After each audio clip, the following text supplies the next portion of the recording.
they will not be holding each other accountable because they can't, because each one wants dominion over their own space, right? When they work together in interfaith spaces, that's when they have a site that is distinct from the political, where they can hold each other accountable to serving their communities, to speaking the right, to walking the talk, and to actually talking peace.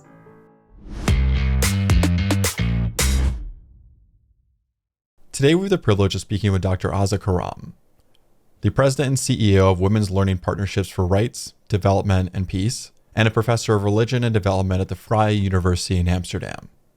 Before becoming a professor, Dr. Karam dedicated nearly 2 decades of her life to the United Nations, focusing on culture, development, and diplomacy.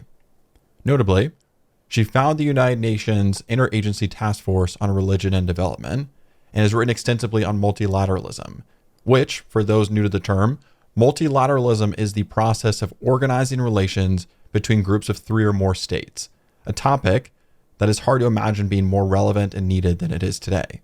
I thoroughly enjoyed this conversation, and I hope you will as well.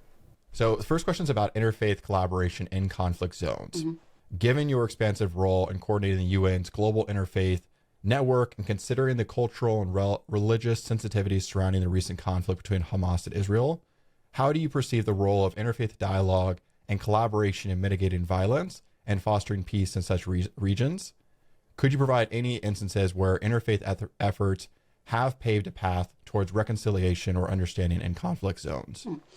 So this is a brilliant question, and I wish we had days and days to answer it, because whatever I share with you, there'll be 1,000,001 buts and ifs from others who are listening in. But let me just say, interfaith collaboration is the oldest thing ever in human history, okay? So as long as we've had different religions, we've had some diverse different forms of interfaith collaboration, right? You can't coexist as communities, each believing different things, if you didn't have some form of interfaith collaboration, or at least a minimum form of interfaith coexistence, right? Fact of life. We're not looking and talking about new things and new initiatives. Otherwise, we would never have been able to live with one another for all these centuries that we have.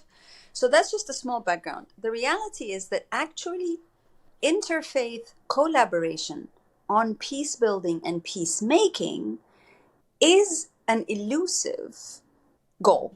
It's something, it's an aspiration, and it remains an aspiration in spite of the fact that there are many such initiatives all over the world. Almost in every place where we see conflict, in every continent, unfortunately, in this world of ours, there are conflicts. In every place and space where there are conflicts, we also see many attempts to try to bridge this conflict, to seize the conflict from different faith leaders, religious institutions, and faith communities, okay? We see ongoing attempts.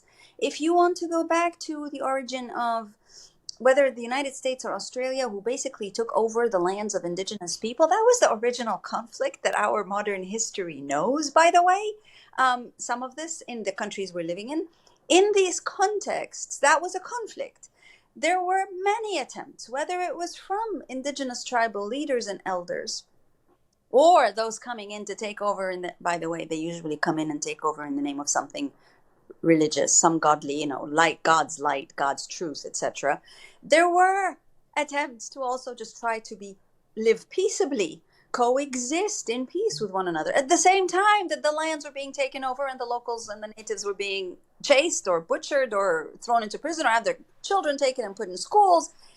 These things are simultaneous. The war goes on as the efforts to do interfaith peace also coexist and take on. And one invites the other, one makes the other inevitable and necessary. Do they succeed is the issue. Do these interfaith efforts actually succeed? And the question is, very rarely, actually, do they succeed. In fact, Israel-Palestine is one of those brilliant examples of some of the longest standing interfaith efforts to collaborate with one another in order to have peaceful coexistence, and look at how bad things are. Right? Now, the fact that things are so bad isn't because of the failure of interfaith efforts. It is because we actually still see politicians and political institutions and global geopolitics behaving obnoxiously, basically, to put it very politely, right? So it's not because the religious leaders are behaving badly or the religious institutions are behaving badly, although I dare say many of them are, right? Many of them are. But it isn't the fault of that space. It is the politics that is at fault when war breaks out. When wars break out in modern nation states as we know them, it isn't the religious institutions' fault as much as it is the fault of politics and politicians. Now, the truth is that in most cases today, unfortunately, there are religious leaders and religious institutions who like to be in the context of war, who become embroiled with the politicians and political institutions in the war. We know that the Russian Orthodox Church is supposedly behind this, not supposedly, very openly, right alongside President Putin in saying that the war in Ukraine is even a holy endeavor. Yes, we know that. We know this happens. We also know that in Israel, there are some long-standing right-wing Jewish clerics who, and political politicians, they are also politicians, who have been saying this is that Hamas has to be eliminated, the Palestinians, etc. There are warmongers amongst religious institutions and leaders, which only makes efforts of interfaith peace building all the more complicated because it's your own people. It's people who claim to be part of your religion. In the case of the Muslim leaders in Palestine, some of the Muslims are the ones who are in Hamas and who are waging war.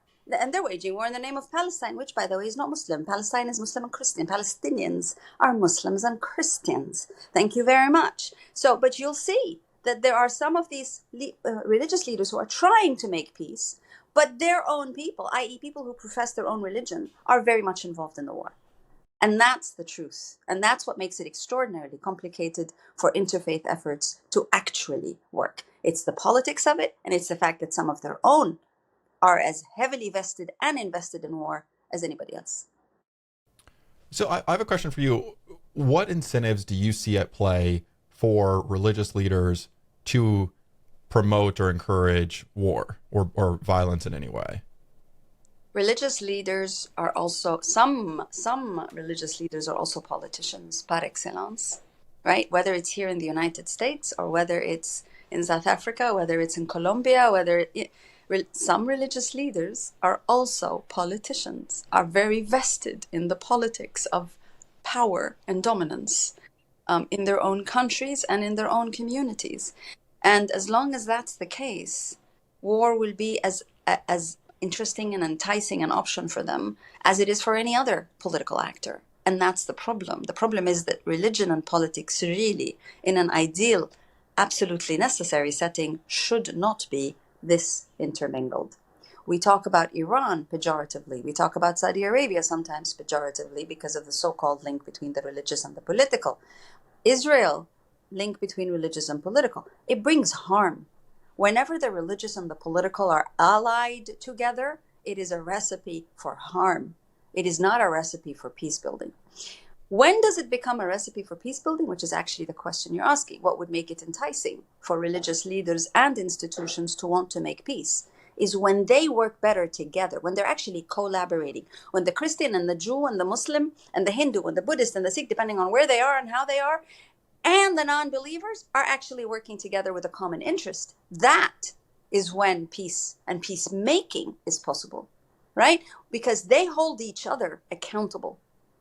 And they can hold each other accountable too when they decide to go on the wrong side of the political fence, right? But when they're not able to hold each other accountable and each is doing their own, which is the majority of the reality we live in, when each of these religious institutions, each of these religious leaders wants to go it alone, is much more comfortable existing in their own space with their own communities, being the only spokesperson for all religion, when that happens, they will not be holding each other accountable.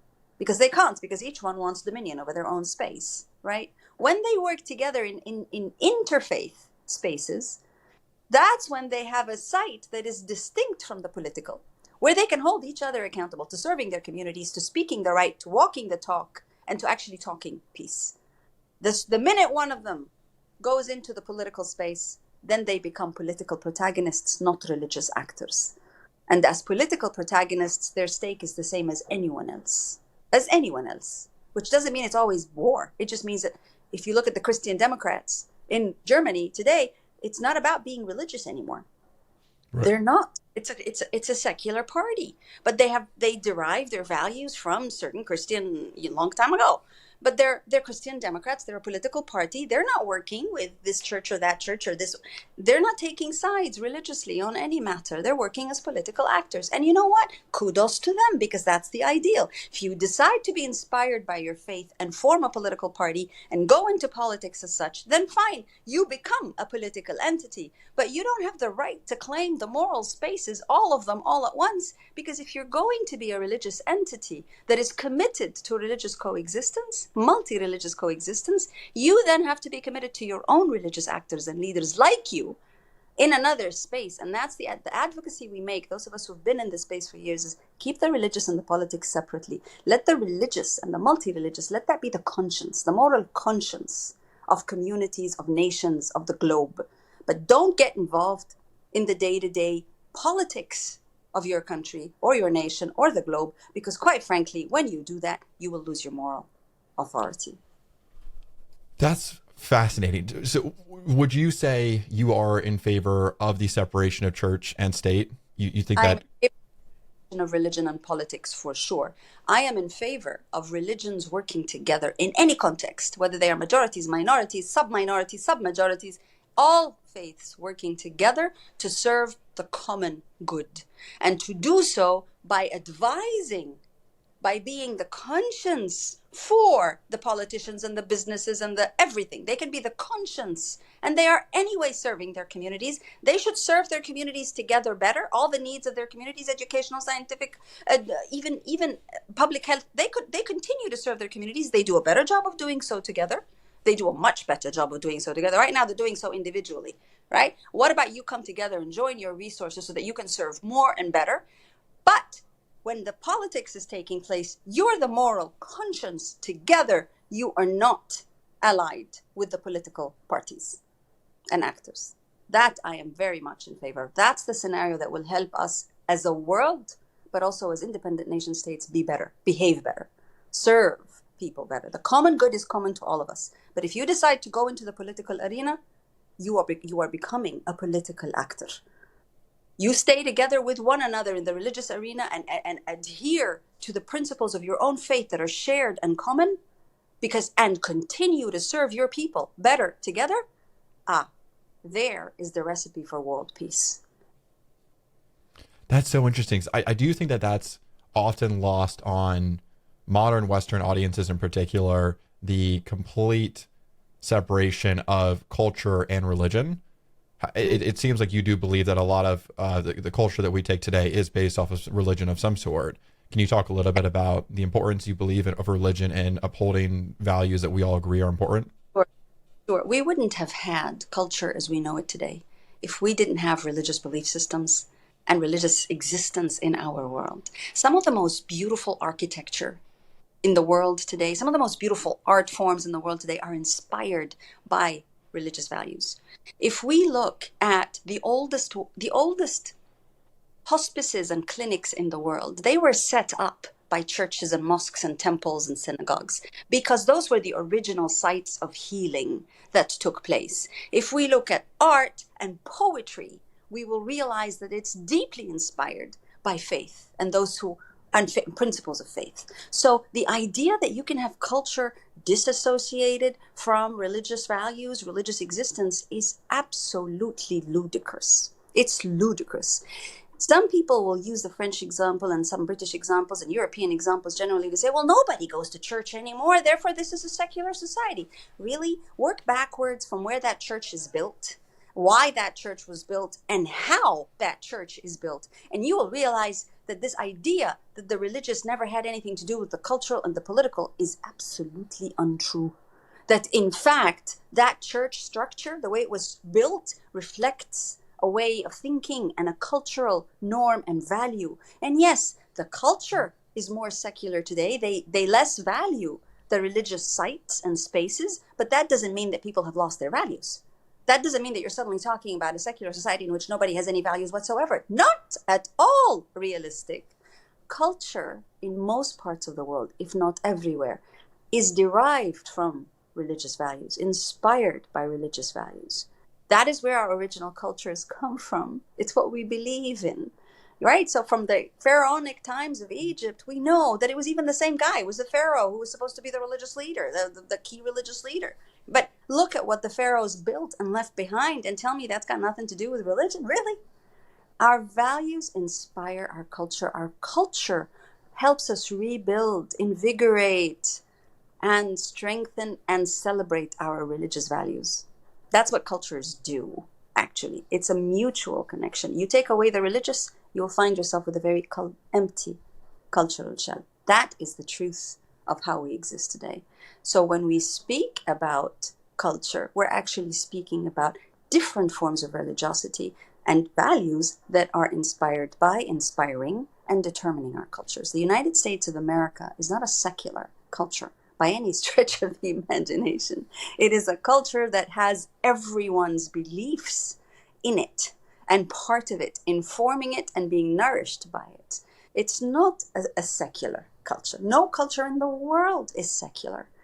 Every culture, and the richer it is, if you go back to our heritage, the monuments that we have today, they have been informed by the religious values and inspirations of that same space. Tell me the Taj Mahal was only built because the man loved his wife on one. Yes, he loved his wife. He wanted to commemorate her for time immemorial. He was a Muslim, inspired by Muslim values, living in a Hindu culture, inspired by those values. And the building that he put up is reflecting those values to everyone and for everything. That is the power of culture, when it is about the values of a religion coming together to inspire. The most beautiful spiritual poetry in the world is inspired by religious values, by faith, by people's faith.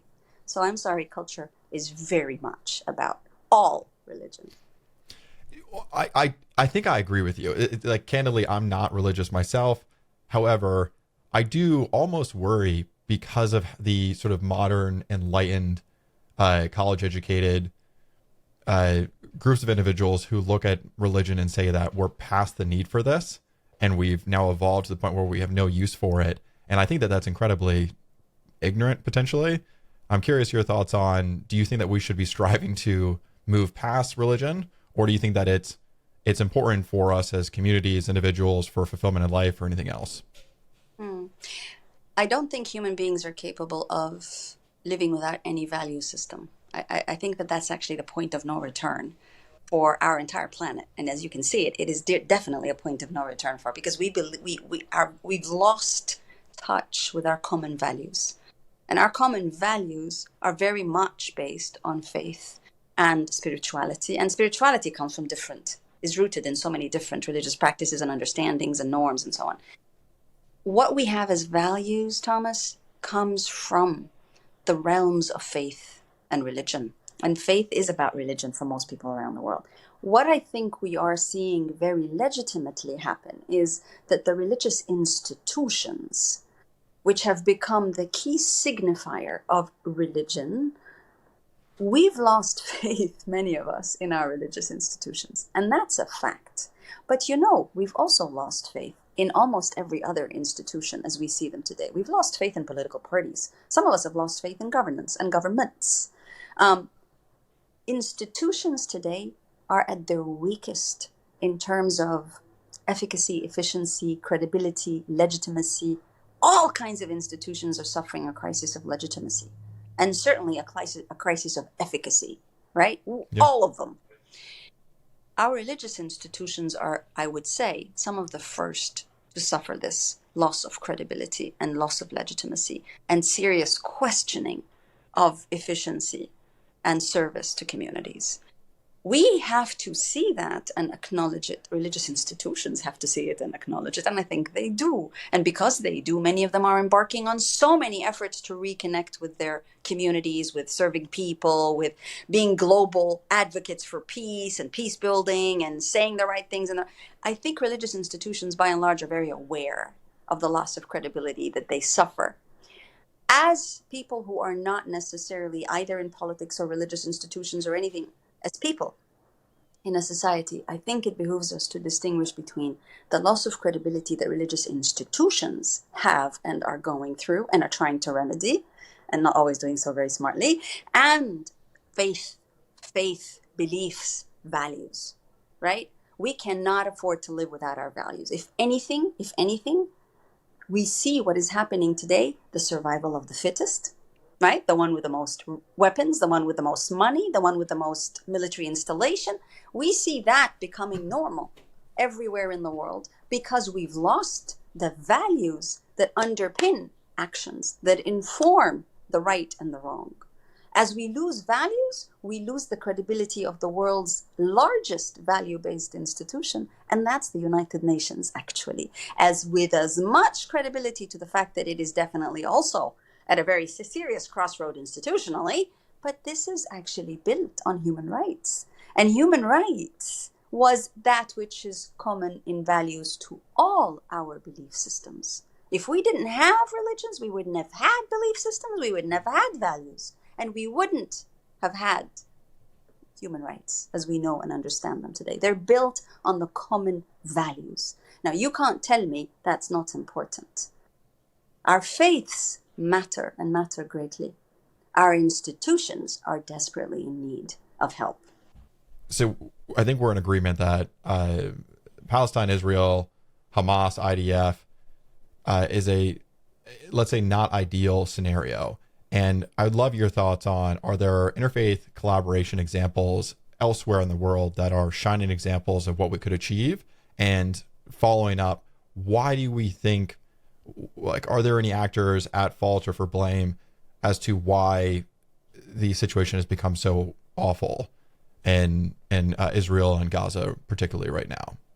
I would say that you don't have to look much further than where right now in Israel and amongst the Palestinians to see examples of long-term efforts towards building that social cohesion that is absolutely necessary for the Palestinians, Muslims, and Jews living in that land, and many others who profess to neither faith but who are living in that land. You don't have to look that much further. We don't have to look at different examples from South Africa, from Nigeria, from Colombia, we can, of course, if we want to, because like I said, interfaith efforts to coexist are the oldest thing known to humankind, usually to mankind, but also to humankind. The truth is that there are many instances within the Israeli society itself, within and among Palestinians and between them, which have been building for years not just the possibility, not just the aspiration, but actually the reality of how to live together and how to serve one another's communities. Those realities exist, Thomas, but they are completely overshadowed now by the realities of war. Why? Because ultimately, these interfaith efforts are not heeded by the political institutions and establishments. When Prime Minister Netanyahu was seeking to form a government, he went to the religious political parties. He didn't go and try to consult with and to be informed by his own religious interfaith leadership and efforts. He didn't go there. He went to those who are doing politics in the name of religion, not those who are doing religion in the name of coexistence.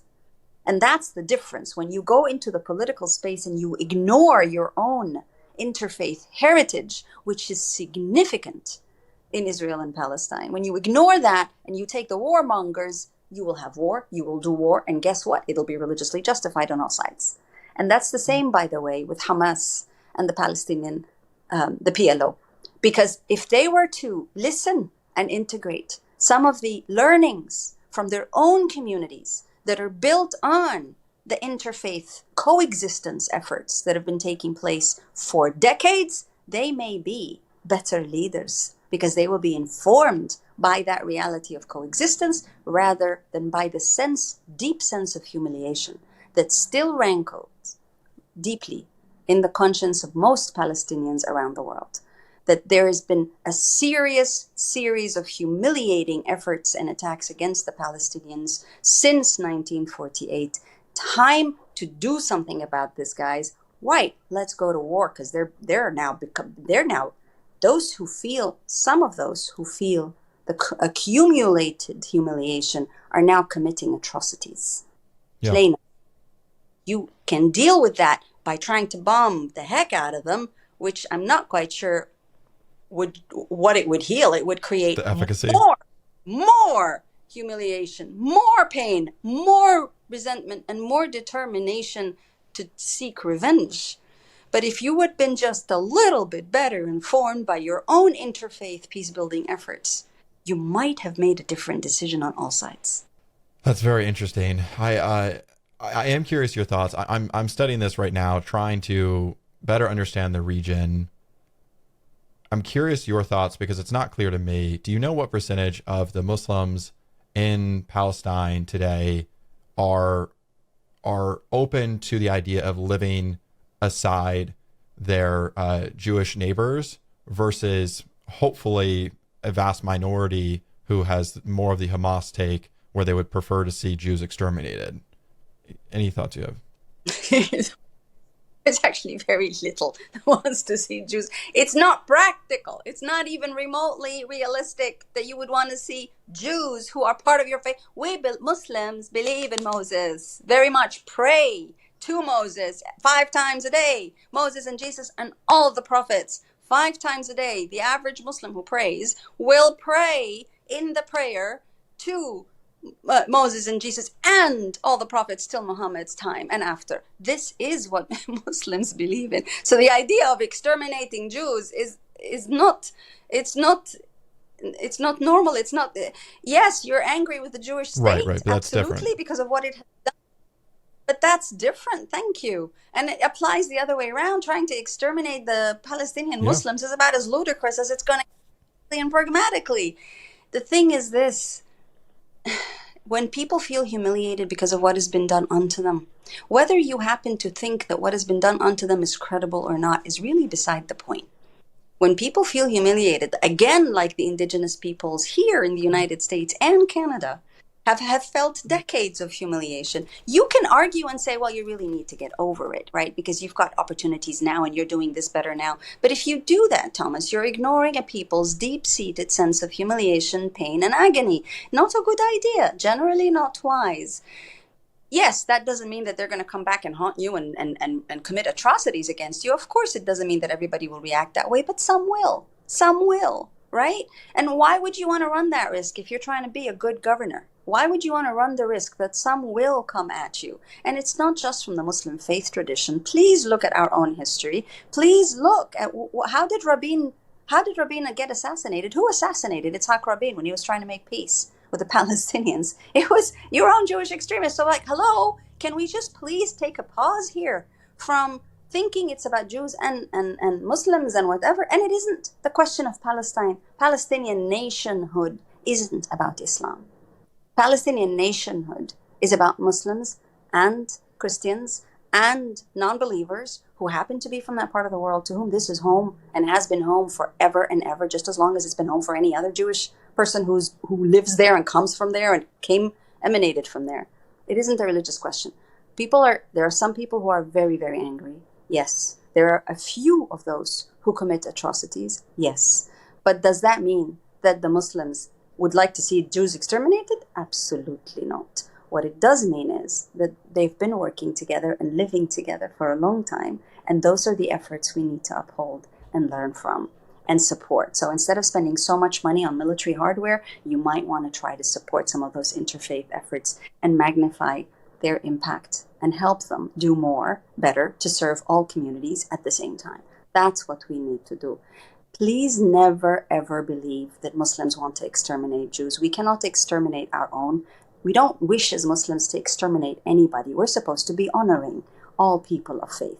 In our own holy book, when God addresses people, he says, O ye people, O ye humankind. He doesn't say, O ye Muslims. We believe as Muslims that Abraham was a Muslim because he believed in the oneness of the Creator. He's a Muslim. He's the first Muslim. Why would we want to exterminate the rest of his children? That logic is being used and abused by politicians. Yes, that logic is abused by politicians. They ignore, they excise that which they do not like in the holy books, but they speak in the name of that religion. Politicians have their own agendas. I'm not saying all politicians are bad, by the way. Of course. But I'm saying that the politics with religious beliefs are highly problematic, and they bring us to war. And the religious people who play politics with their political religious beliefs are highly problematic and lead us to war. but they're few and far between. The majority want to live in peace. They want to. You think the Palestinians, whether they are Christian or Muslim, don't want to have a decent life, a peaceful life, be able to send their kids to school when they can, to the good schools, be able to put meals on the table, invest in their children's future, in their nation's future. Really? Why? They're not human? They are suddenly not human? Even the most atrocious of humans are human, actually. But we're talking about ordinary people who want a peaceful life. But our peaceful life comes with dignity. You can't pretend to give people peace when you deny them their dignity.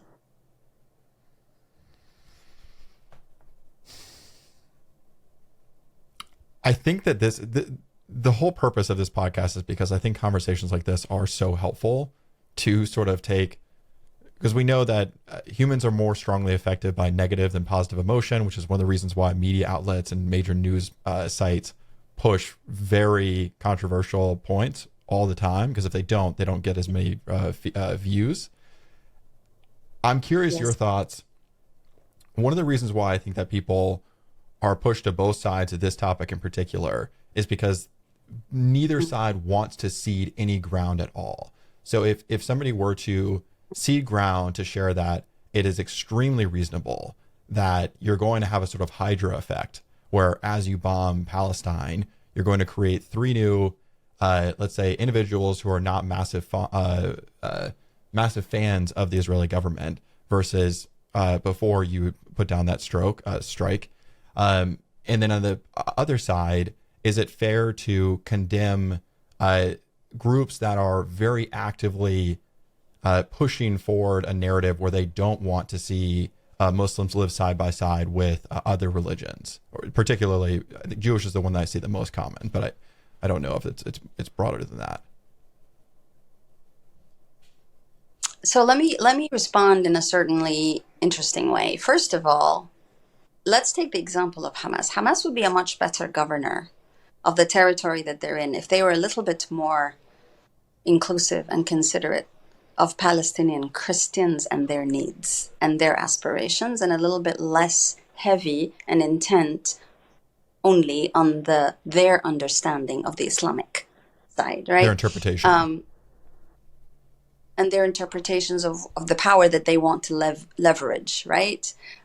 So imagine if Hamas itself was to become more inclusive and understanding and respectful of Palestinian Christians and what Palestinian Christians are telling them, right? About what they need as Palestinian Christians and what they don't need as Palestinian Christians. And Palestinian Jews, by the way, there are Jews who are Palestinian. Do you know that? I mean, it's not like they're all Israel. There have always been Jews in that land of Palestine who before Israel existed as Israel. So who were Palestinian. I think we need to understand this. You know, we seem to think that there's just one body that's called the Jews, and then there's another body called Muslims, and everything Christian in between doesn't exist. And that is odd, because that's the part of the world which is where Christ was born. You know, so it's a bit weird how we tend to think of that. Christ wasn't Israeli, really. Frankly, he couldn't have been. Jewish, yes. Israeli, not. How is it that we can understand that diversity and be respectful of it? I think that all the governments in that part of the world, in Israel and Palestine, I think all of them that have served in government, whether they were the PLO, the Hamas, or the various Israeli political parties, actually, I think they're all deeply disrespectful of that multi-religious hybridity of their very essence of who they are. They have been each respectful only of the one religion, dominant religious group.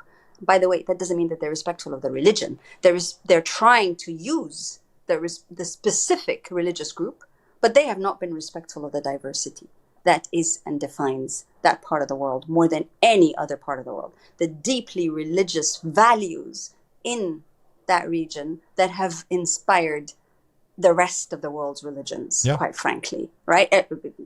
Abrahamic, not the world's rest. There are many other religions around the world that have nothing to do with this. I think it's important to keep that in mind. But do those who rule and who have ruled since 1948, do they take into account the hybridity of the religions in that? And do they seek to serve all religions equally?